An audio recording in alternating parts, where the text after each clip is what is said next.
Facebook পোস্টে Rashed Khan, doctor Yunus ভালো খেলছেন কিন্তু ম্যাচ জেতানোর প্লেয়ার পাচ্ছেন না।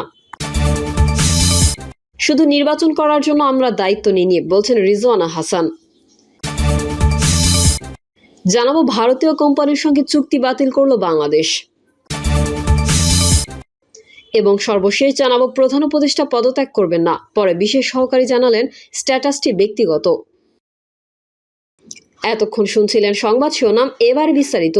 তবে তার আগে অনুরোধ থাকবে আমাদের চ্যানেলটি সাবস্ক্রাইব করে বেল আইকনটি ক্লিক করুন।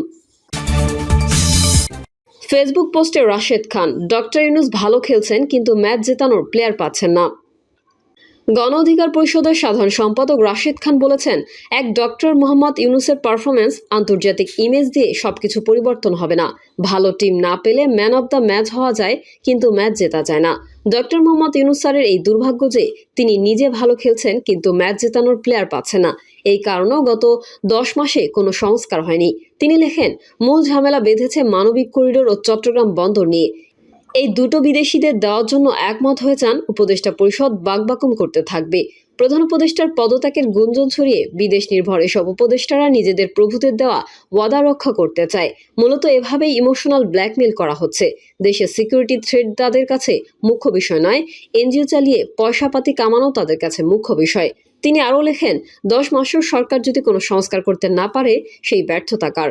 সংস্কার কি কোনো পুঁথিগত আলাপ নিয়ে সম্ভব? এজন্য দরকার সব দলের অংশগ্রহণে ঘন ঘন রাজনৈতিক সংলাপ, কিন্তু সেটি করা হয় না।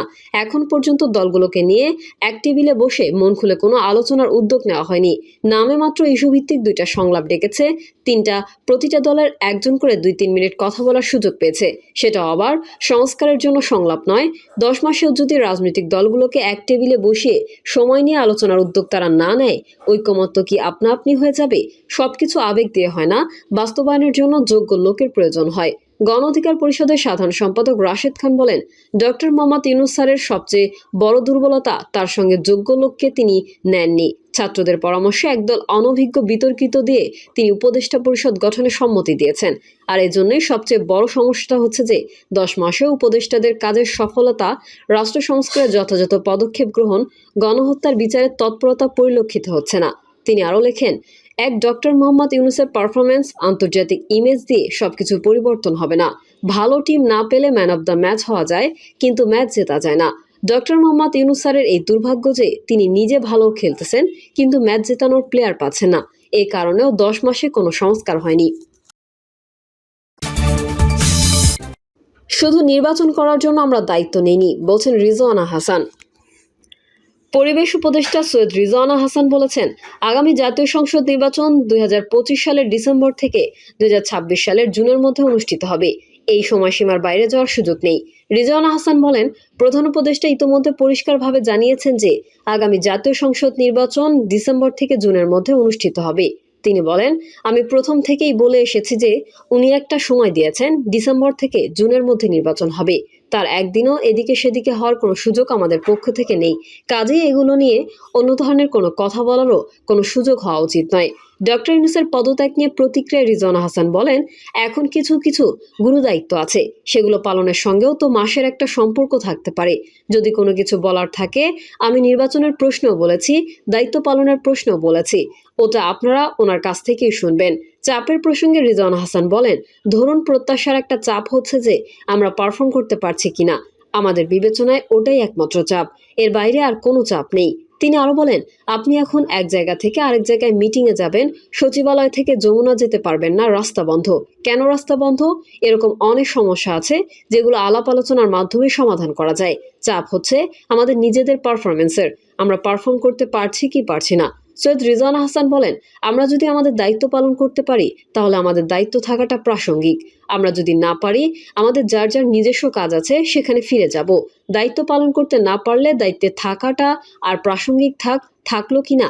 আপনারা কি দায়িত্ব পালন করতে পারছেন? এমন প্রশ্নের জবাবে তিনি বলেন, অনেক প্রতিকূলতার মধ্যে দিয়ে অনেক দূর এগিয়েছি। সংস্কার কমিশনগুলো তাদের প্রতিবেদন দিয়েছে, সেই প্রতিবেদনের ওপর রাজনৈতিক ঐক্য গড়ার প্রতিক্রিয়া শুরু হয়েছে। সব রাজনৈতিক দল সেখানে পার্টিসিপেট করছে। এটা তো পারা। আমরা একটা নির্দিষ্ট সময়সীমার মধ্যে বলে দিয়েছি যে ডিসেম্বর থেকে জুনের মধ্যে নির্বাচন হবে, সেটাও একটা পারা। বিচার ট্রাইব্যুনাল একটা ছিল, এখন দুইটা হয়েছে। আগামীকাল থেকে ট্রায়ালের আনুষ্ঠানিকতা শুরু হবে, কিন্তু জিনিসগুলো স্মুথ যেতে হবে। এগুলোতে কোনো রকমের প্রতিবন্ধকতা না আসে, সেটা প্রথম থেকে একটা আহ্বান ছিল। এই কাজগুলো আমরা সঠিক প্রক্রিয়াতে শেষ করতে চাই। গতকালকে আমাদের মিটিংয়ের পর অনেকক্ষণ আলোচনা করেছে। মোটা দাগে আমাদের দায়িত্ব তিনটায় কঠিন কঠিন দায়িত্ব। একটা দায়িত্ব হচ্ছে সংস্কার, আরেকটা দায়িত্ব হচ্ছে বিচার, আরেকটা দায়িত্ব হচ্ছে নির্বাচন। শুধুমাত্র নির্বাচন করার জন্য আমরা দায়িত্ব নিইনি।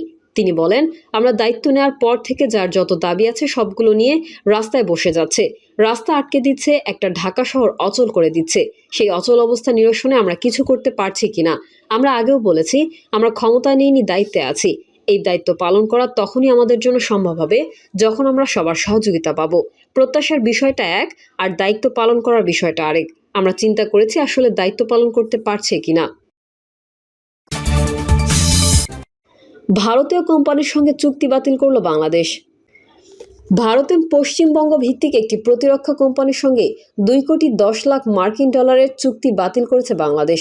শুক্রবার ভারতের একাধিক শীর্ষস্থানীয় সংবাদ মাধ্যমে এই খবর প্রকাশিত হয়েছে। ভারতীয় অনলাইন পোর্টাল ফার্স্ট পোস্ট এক প্রতিবেদনে জানায়, চুক্তির আওতায় কলকাতার Garden Reach Ship Builders and Engineers Limited নামের প্রতিরক্ষা কোম্পানির কাছ থেকে বাংলাদেশ নৌবাহিনীর জন্য একটি 800 টন ওজনের টাগবোট সংগ্রহ করার কথা ছিল। এই চুক্তিটি হয়েছিল গত বছরের জুলাই মাসে, যেখানে বাংলাদেশ নৌবাহিনীর উচ্চপদস্থ কর্মকর্তা ও ভারতীয় কোম্পানির প্রতিনিধিরা উপস্থিত ছিলেন। চুক্তিটি ছিল ভারত সরকারের $500 মিলিয়ন ঋণ সহায়তার অংশ, যা 2023 সালে ঢাকা ও নয়াদিল্লির মধ্যে স্বাক্ষরিত হয়। এই টাগবোট কেনার উদ্যোগটিকে সেই ঋণ চুক্তির প্রথম বড় প্রকল্প হিসেবে ধরা হচ্ছিল। তবে হঠাৎ করেই বাংলাদেশ সরকার এই ক্রয়াদেশ বাতিলের সিদ্ধান্ত নেয়। ভারতীয় সংবাদ মাধ্যমের দাবি, এর পেছনে রয়েছে সাম্প্রতিক এক কূটনৈতিক উত্তেজনা। এর আগে শনিবার ভারত তাদের স্থলবন্দর দিয়ে বাংলাদেশের তৈরি পোশাক সহ বিভিন্ন পণ্য পরিবহনের নিষেধাজ্ঞা জারি করে। এরপরেই বাংলাদেশ পাল্টা প্রতিক্রিয়া হিসেবে এই চুক্তি বাতিলের সিদ্ধান্ত নেয় বলে মনে করছেন বিশ্লেষকরা। ইন্ডিয়া টুডে জানিয়েছে, এই চুক্তি বাতিলের ফলে ভারতের প্রতিরক্ষা মন্ত্রণালয়ের আওতাধীন GRAC কোম্পানিটি বড় ধরনের আর্থিক ক্ষতির মুখে পড়বে। এনডিটিভি জানিয়েছে, কোম্পানিটি ভারতীয় পুঁজিবাজারকে জানিয়েছে বাংলাদেশ সরকার তাদের ক্রয়াদেশ বাতিল করেছে। ভারতীয় সংবাদ মাধ্যম হিন্দু বিজনেস লাইন বলেছে, বাংলাদেশ সরকার ও GRAC এর মধ্যে পারস্পরিক আলোচনার ভিত্তিতে চুক্তি বাতিল হয়েছে, যদিও এই আলোচনার বিস্তারিত প্রকাশ পায়নি। প্রিয় দর্শক, এই ছিল এখনকার সর্বশেষ সংবাদ। আপডেট সহ সংবাদ পেতে চ্যানেলটি সাবস্ক্রাইব করে বেল আইকনটি ক্লিক করুন। কমেন্টে আপনার মতামত জানিয়ে আমাদের সাথেই থাকুন। ধন্যবাদ সবাইকে। আল্লাহ হাফেজ।